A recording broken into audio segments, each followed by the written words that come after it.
मला तुम्ही सगळे स्त्रीलिंगला म्हणजे की मुली पोरी सगळे फिमेलला एक बात पूछायचे.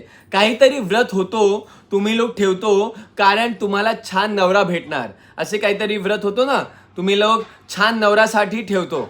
पण सासूचे काय? तुम्हाला छान नवरा भेटला तर सासूचे काय? छान सासूमा मिळायचे असं कोणते व्रत आहे का? कोणतेही व्रत नाही आहे सासूमासाठी.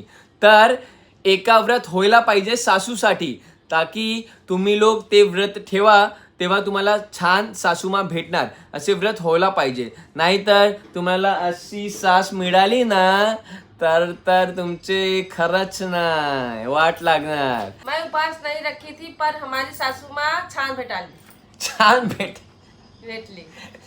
पण आजचे कलियुग चालत आहे, तुम्हाला उपास ठेवायलाच लागणार. असे कोणते दिवस नाही आहे ना उपाससाठी सासूमाचे, तर तुम्ही लोक एक दिवस फिक्स करा आणि बनवा. चला इतक्या बोलायचं. सास ससुर राजा दशरथ और कौशल्या जैसे थे. ते तर घुसली रामायण मध्ये घुसली. सच. चला. पण माझे दादा दादी एवढा चांगले होते ना, ते अजून हे दुनियामध्ये नाही आहे. पण असे दादा दादी ना काय खूप प्रेम होता आमच्या बरोबर. चला टाटा.